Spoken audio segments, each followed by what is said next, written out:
Hello students, welcome in physics class. In this video we will discuss about thermodynamics and related terms. First of all, what is thermodynamics?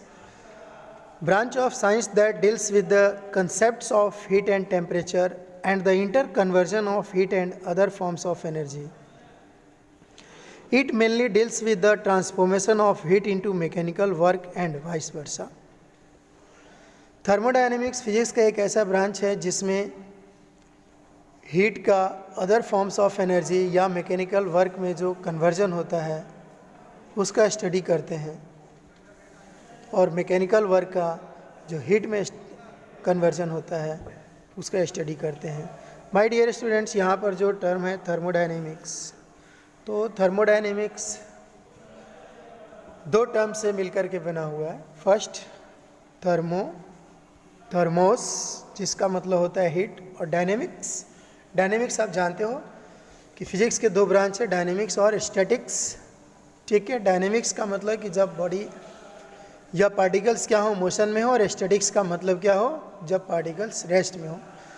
तो particles की जो state हो सकती है दो ही तरह की हो सकती है, या तो रेस्ट में होगा या फिर मोशन में होगा. तो जब हीट क्या हो कि जब हीट मोशन में हो, फ्लो कर रहा हो, तो उसे हम क्या कहेंगे, उसके स्टडी को हम क्या कहेंगे, थर्मोडायनेमिक्स कहेंगे.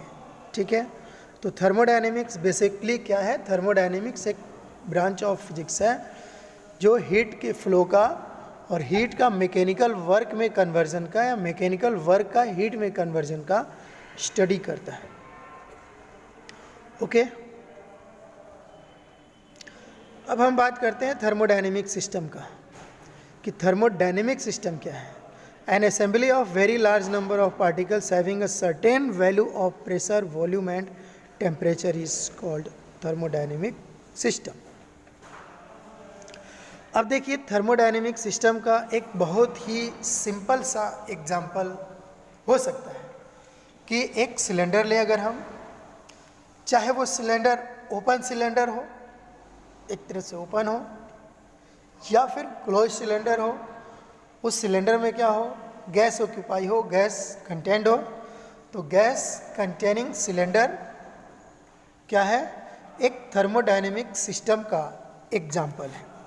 अब वो गैस कंटेनिंग सिलेंडर, चाहे वो गैस सिलेंडर ओपन हो या क्लोज्ड हो, या फिर उसके जो वाल्स हो इंसुलेटेड हो, इंसुलेटिंग वाल्स हो. इंसुलेटिंग वाल से मतलब है कि सराउंडिंग का टेम्परेचर, एटमॉस्फेयर का टेम्परेचर, एटमॉस्फेयर का हीट सिस्टम के अंदर, सिलेंडर के अंदर नहीं जा सकता है, मास नहीं जा सकता है, मास का, हीट का और मैकेनिकल वर्क का ट्रांसफॉर्मेशन या इंटरचेंज सराउंडिंग और सिस्टम के बीच में नहीं हो सकता है. तो थर्मोडायनेमिक सिस्टम की अगर बात करें तो thermodynamic system, my dear students, क्या है, एक सिंपल से एग्जांपल मैंने बताया कि ये गैस कंटेनिंग सिलेंडर है, वो क्या है, थर्मोडायनेमिक सिस्टम का एग्जांपल है, और उसमें सारी फिजिकल क्वांटिटी जो थर्मोडायनेमिक से रिलेटेड है, for example temperature, volume, pressure, heat, internal energy, okay, और mechanical work, all this physical quantities और फिजिकल वेरिएबल्स या physical parameters which are related to thermodynamics contained by this gas containing cylinder. तो my dear students, यहाँ पर देखिए आप, यहाँ पर एक सिलेंडर है जिसमें आप देख रहे हो कि इस सिलेंडर में क्या है, large number of assembling of gas particles हैं जो कि इसके अंदर क्या है, कंटेंट है.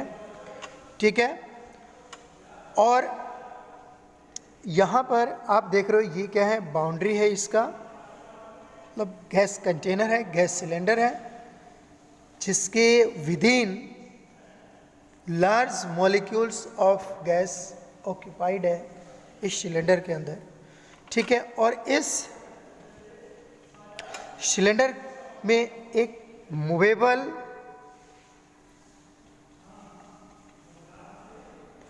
और फ्रिक्शनलेस पिस्टन लगा हुआ है, जो कि क्या है, इसमें मूवेबल है, अप या डाउन हो सकता है इस सिलेंडर के अंदर, ओके।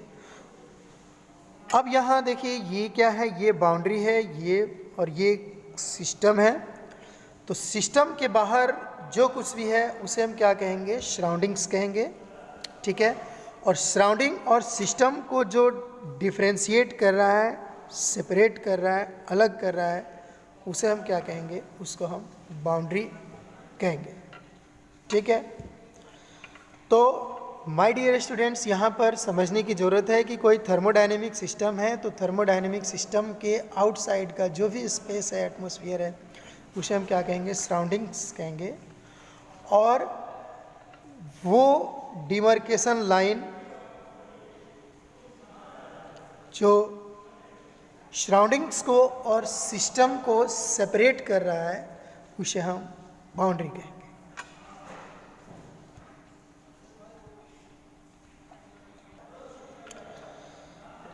माय डियर, सराउंडिंग्स का मतलब है everything outside the system which can have a direct effect on the system is called its surroundings. Boundary का मीनिंग है separation between surroundings and thermodynamic system. अब हम बात करते हैं टाइप्स ऑफ थर्मोडायनेमिक सिस्टम की।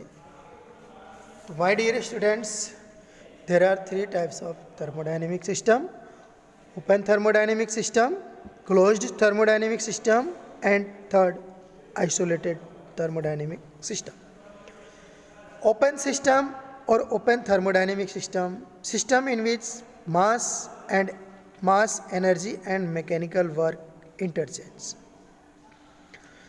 अब यहाँ पर क्या है कि जो 3 टाइप्स के जो थर्मोडायनेमिक सिस्टम है, open system, close system, isolated system, इसको हम बड़े आसानी से यहाँ पर इस ड्राइंग की हेल्प से समझ सकते हैं। आप यहाँ देख रहे हो अपने स्क्रीन पर कि ये क्या है। सबसे पहले हम ओपन सिस्टम की बात करते हैं।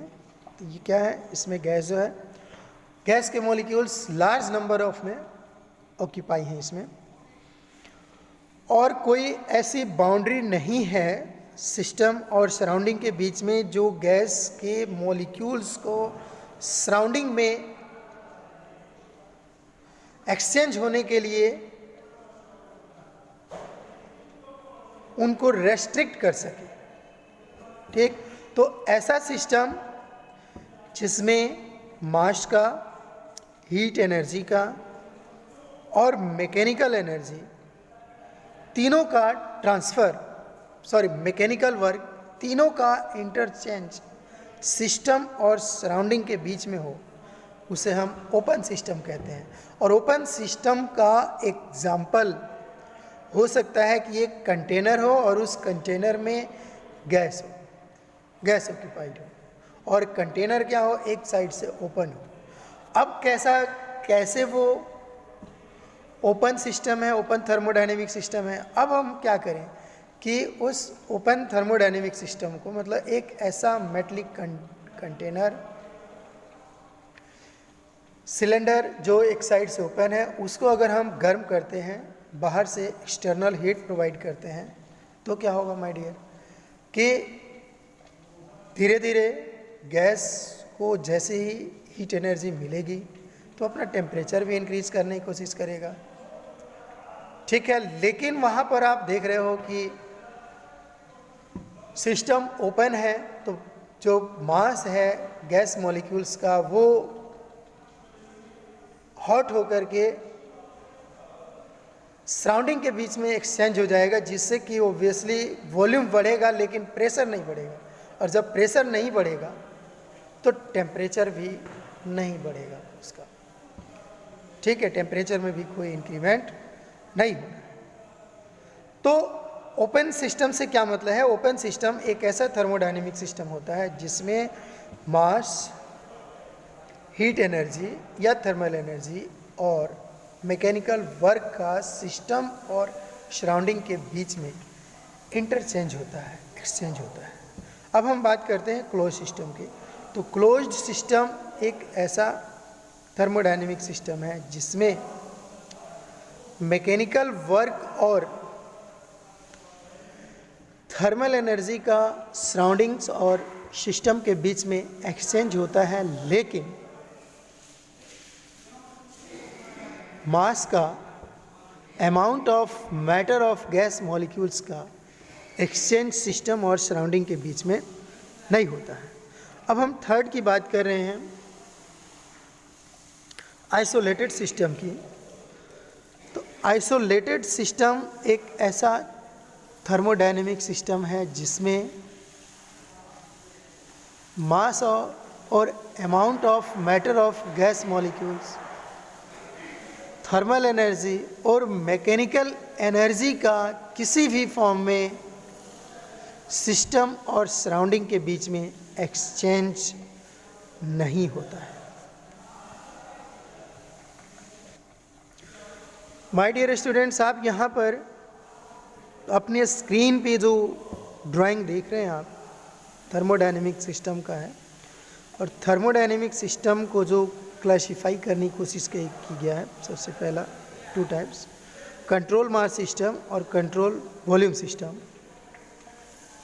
पहला क्लासिफिकेशन क्या है? कंट्रोल मास सिस्टम और control volume system. Control mass system में क्या है कि सिस्टम और सराउंडिंग के बीच में मास का एक्सचेंज नहीं होता है। ये 2 तरह के सिस्टम्स हैं। कौन कौन से? क्लोज सिस्टम और आइसोलेटेड सिस्टम, जिनमें मास का सराउंडिंग और सिस्टम के बीच में एक्सचेंज नहीं होता है। अब बात करते हैं कंट्रोल्ड वॉल्यूम सिस्टम का। तो कंट्रोल्ड वॉल्यूम सिस्टम में क्या है? ओपन सिस्टम आता है जिसमें मास का, थर्मल एनर्जी का और मैकेनिकल वर्क का, तीनों का सिस्टम और सराउंडिंग के बीच में एक्सचेंज होता है, इंटरचेंज होता है। माय डियर स्टूडेंट्स, बार बार ये क्वेश्चन अराइज हो रहा है मैकेनिकल वर्क, कि मैकेनिकल वर्क क्या है और मैकेनिकल वर्क का हीट से क्या रिलेशन है। माय डियर, मैं आपको बताऊं कि मैकेनिकल वर्क और heat both are interconvertible, दोनों आपस में एक्सचेंज हो सकते हैं। जैसे यहाँ पर आप देख रहे हो कि एक थर्मोडायनेमिक सिस्टम है, ओके। और इस थर्मोडायनेमिक सिस्टम में क्या है? मूवेबल और फ्रिक्शनलेस पिस्टन यूज्ड है। अब हम देखिए क्या करें कि यहाँ से पिस्टन पे अगर हम लोड इंक्रीज करते हैं तो जैसे जैसे हम पिस्टन पर लोड इंक्रीज करते जाएंगे वैसे, क्योंकि पिस्टन मूवेबल और फ्रिक्शन लेते हैं, तो पिस्टन का मोशन डाउनवर्ड डायरेक्शन में होना शुरू हो जाएगा और गैस कंप्रेस होनी शुरू हो जाएगी, गैस कंप्रेस होनी शुरू हो जाएगी। अब यहाँ पर क्वेश्चन अराइज होता है कि ये जो वाल देख रहे हो, ये कंडक्टिंग वाल है या इंसुलेटिंग वाल है? अगर वाल क्या हो, इंसुलेटिंग वाल हो, तो क्या होगा कि जैसे जैसे हम प्रेशर पिस्टन के द्वारा इस गैस के ऊपर इंक्रीज करेंगे तो पिस्टन डाउनवर्ड डायरेक्शन में मूव करेगा और गैस प्रेशराइज्ड होनी शुरू हो जाएगी, प्रेशर इंक्रीज होना शुरू हो जाएगा। और प्रेशर इंक्रीज होगा लेकिन वॉल्यूम क्या होगा? डिक्रीज होगा। तो वहाँ पर उस केस में अब क्योंकि हमने माना हुआ है कि जो सिलेंडर है इसकी बाउंड्री क्या है? इंसुलेटिंग है, तो ऑब्वियसली अब देखिए क्या हो रहा है कि जब पिस्टन गैस के ऊपर प्रेशर एक्सर्ट कर रहा है तो गैस क्या होगी? प्रेशराइज्ड होगी, उनके इंटरमॉलिक्यूलर जो स्पेस है वो डिक्रीज होंगे और गैस के ऊपर एक्सटर्नल एजेंसी के द्वारा वर्क किया जाएगा। और वो वर्क किस फॉर्म में शो होगा? वो वर्क हीट के फॉर्म में अराइज होगा। अब क्योंकि हमने इसका बाउंड्री वॉल या जो वॉल लिया हुआ है सिस्टम का, वो हमने इंसुलेटिंग वॉल कंसीडर किया हुआ है, तो माय डियर स्टूडेंट, जब इंसुलेटिंग वॉल है तो जो हीट के फॉर्म में, क्योंकि जो वर्क हो रहा है गैस मॉलिक्यूल्स को कंप्रेस करने में, उनके बीच के स्पेस को डिक्रीज करने में जो वर्क हो रहा है, वो वर्क एराइज होगा, डिस्प्ले होगा in the form of heat. अब क्योंकि वॉल जो है क्या है, इंसुलेटिंग वॉल है, तो हीट का एक्सचेंज सिस्टम और सराउंडिंग के बीच में नहीं होगा, और जब हीट का सिस्टम और सराउंडिंग के बीच में एक्सचेंज नहीं होगा तो obviously temperature of system will increase. But अगर दूसरा कंडीशन ले कि अगर वॉल जो है, बाउंड्री वॉल क्या हो, कंडक्टिंग हो, तब तो जो हीट प्रोड्यूस होगा वो हीट प्रोड्यूस्ड हीट क्या होगा माय डियर, वो सराउंडिंग को, एटमॉस्फेयर को ट्रांसफर हो जाएगा, यूनिवर्स को ट्रांसफर हो जाएगा, जिससे कि टेम्परेचर इंक्रीज नहीं होगा। ठीक है, तो यहां पर क्या है कि अब जो है यहां पर वर्क डन है वो दो तरह से होगा। एक तो हो सकता है कि पॉजिटिव वर्क डन हो, दूसरा नेगेटिव वर्क डन हो। जैसे यहां पर देखिए सिस्टम, यहां पर जो वर्क डन हुआ, जब हम पिस्टन को कंप्रेस कर रहे थे तो एक्सटर्नल एजेंसी के द्वारा वर्क डन हो रहा है, लेकिन अगर हम इस सिलेंडर की गैस को गर्म करना शुरू करें, बाहर से इसको हीट प्रोवाइड करें, तब क्या होगा इस केस में, तो अब सिस्टम के द्वारा वर्क किया जाएगा पिस्टन के ऊपर, और पिस्टन मतलब गैस क्या होगी, एक्सपैंड होगी और धीरे धीरे पिस्टन ऊपर की ओर मूव होने लगेगा। तो यहाँ पर आप ये देख रहे हो कि जो थर्मल एनर्जी है, हीट है, वो मैकेनिकल वर्क में कन्वर्ट हो जाता है, और मैकेनिकल वर्क जो है वो हीट एनर्जी में कन्वर्ट हो रहा है। कैसे? जैसे हमने पहले केस में क्या कहा था कि इस पिस्टन को जब हमने दबाया, इसका मतलब हमने मैकेनिकल वर्क किया, और वो मैकेनिकल वर्क किस फॉर्म में राइज हुआ, किस फॉर्म में डिस्प्ले हुआ, तो हीट के फॉर्म में राइज हुआ। अब जब हम इसको बाहर से सिलेंडर को, इस सिस्टम को जो इसके अंदर गैस ऑक्यूपाइड है, जब हम इसको बाहर से हीट प्रोवाइड करेंगे, हीट सप्लाई करेंगे, तो क्या होगा, वो हीट क्या करेगा, इस पिस्टन को अपवर्ड डायरेक्शन में मूव करने की कोशिश करेगा। तो यहाँ पर heat energy converts into mechanical work. तो यहाँ थर्मोडायनेमिक सिस्टम में आप देखोगे कि हीट और मैकेनिकल वर्क आपस में इंटर कन्वर्टिबल हैं। तो अब हम आगे बढ़ते हैं नेक्स्ट, थर्मोडायनेमिक वेरिएबल्स। वेरिएबल्स तो आप जानते हो, एक्स वाई जेड क्या है, वेरिएबल्स जिसकी वैल्यू चेंज होती रहती है, वो क्वांटिटी, फिजिकल क्वांटिटी जिसकी वैल्यू चेंज होती रहती है, उसे वेरिएबल कहते हैं। तो थर्मोडायनेमिक वेरिएबल्स, और थर्मोडायनेमिक सिस्टम में जो वेरिएबल्स होते हैं, जो फिजिकल क्वांटिटीज होती हैं, पैरामीटर्स होते हैं जो चेंज होते रहते हैं, for example pressure, volume, temperature, heat, internal energy, mechanical work, all these are the thermodynamic variables of a thermodynamic system. The quantities like pressure, volume and temperature which help us to study the behavior of a thermodynamic system are called thermodynamics variable. Equation of state. The mathematical relation between the pressure, volume and temperature of a thermodynamic system is called its equation of state.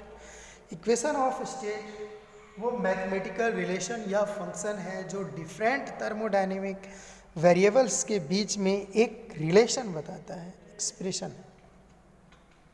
For example आप पहले already इसे पढ़े हुए हैं, PV is equal to NRT, जो कि क्या है, ये आइडियल गैस इक्वेशन है, और this is also an example of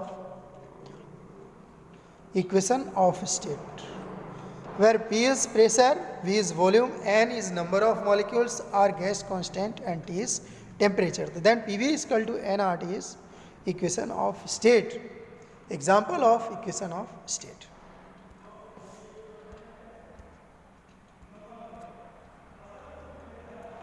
Thermal equilibrium. Two systems are said to be in thermal equilibrium with each other if they have the same temperature.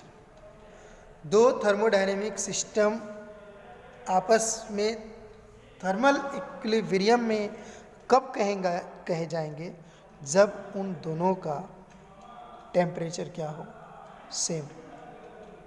For example आपके screen पे जो यहाँ पर दो drawing देख रहे हैं, ये क्या है कि जब इसमें जैसे यहाँ पर फर्स्ट में कि हमारे पास ये जो सिस्टम है इसके अंदर दो सिस्टम है ए और बी, और अब इन दोनों का टेम्परेचर क्या हो, temperature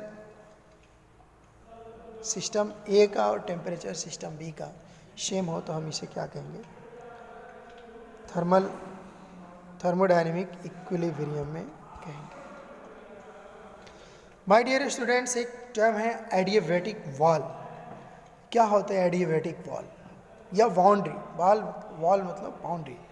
N insulating wall that does not allow the flow of heat between system and surrounding.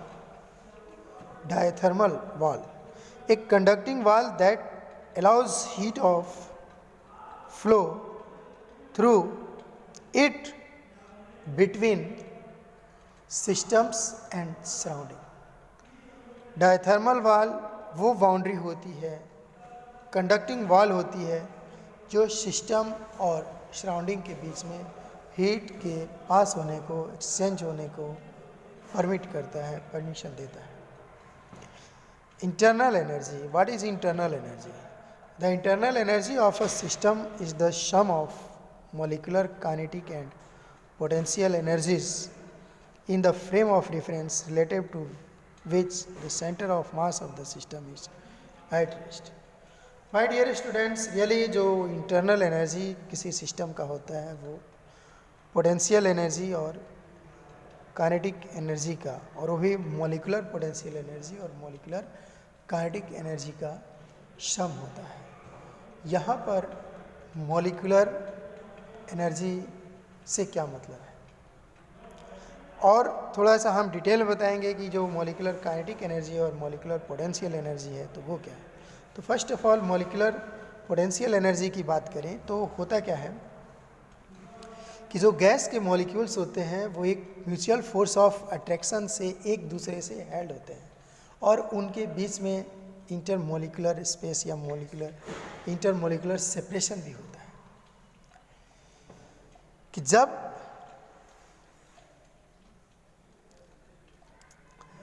अब क्योंकि वो गैस के पार्टिकल्स या मॉलिक्यूल्स एक दूसरे से इंटरमॉलिक्यूलर फोर्स ऑफ अट्रैक्शन से बाउंड होते हैं, तो इसका मतलब हुआ कि उनमें इंटरमॉलिक्यूलर पोटेंशियल एनर्जी भी होती है, और जब गैस का वॉल्यूम इंक्रीज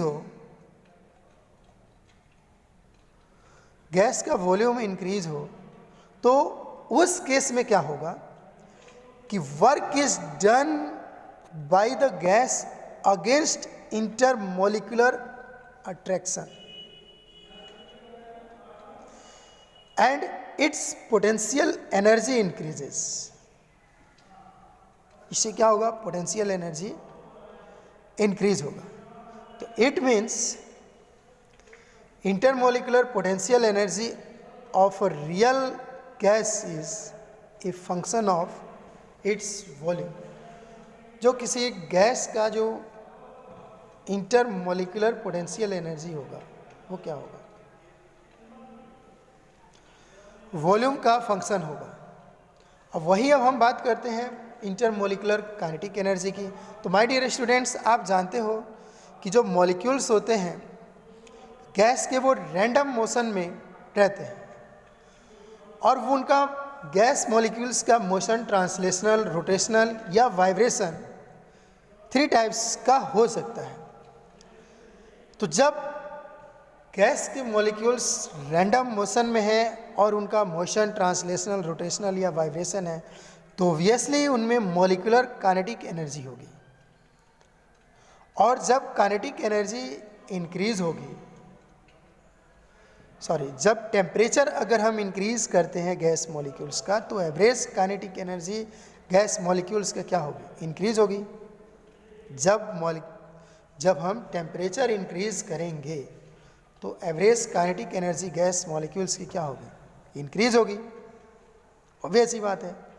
तो इसका मतलब हुआ कि जो internal kinetic energy of gas है वो क्या है? फंक्शन ऑफ टेम्परेचर है।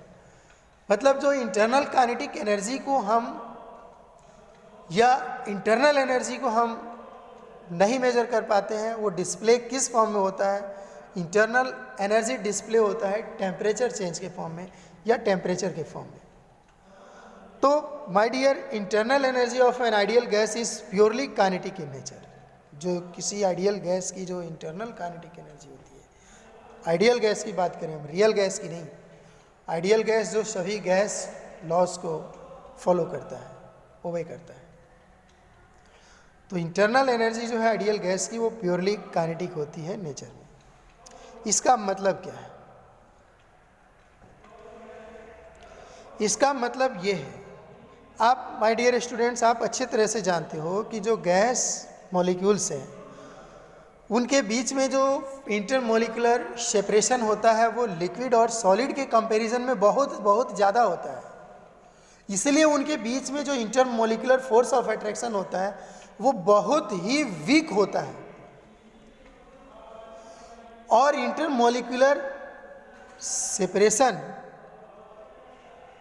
और इंटरमोलिकुलर फोर्स वीक होने की वजह से उनकी पोटेंशियल एनर्जी में भी जो चेंज आता है वो क्या होता है?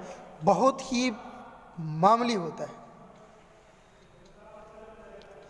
तो इसके वजह से क्या होगा कि जब गैस के मॉलिक्यूल्स दूर दूर हैं, उनके बीच में इंटरमोलिकुलर फोर्स ऑफ अट्रैक्शन बहुत ही वीक है, तो पोटेंशियल एनर्जी क्या होगी? उनकी इंटरमोलिकुलर पोटेंशियल एनर्जी क्या होगी? मतलब नेग्लिजिबल होगी, उसे हम नेग्लेक्ट कर सकते हैं, इतना कम होगा। जो चेंज भी आएगा वो बहुत कम आएगा। तो फिर लेकिन हम जानते हैं कि जो गैस के मॉलिक्यूल्स हैं वो रैंडम मोशन करते हैं, और वाइब्रेशनल मोशन हो सकता है उनका, ट्रांसलेशनल मोशन हो सकता है, या फिर रोटेशनल मोशन भी उनका हो सकता है। तो जब 3 टाइप्स के मोशन कर रहे हैं मॉलिक्यूल्स, तो इसका मतलब कि उनमें जो एनर्जी पोजेस होगी वो किस तरह की होगी? काइनेटिक एनर्जी होगी। तो इसलिए हम ये कह सकते हैं कि internal energy of an ideal gas is purely kinetic in nature.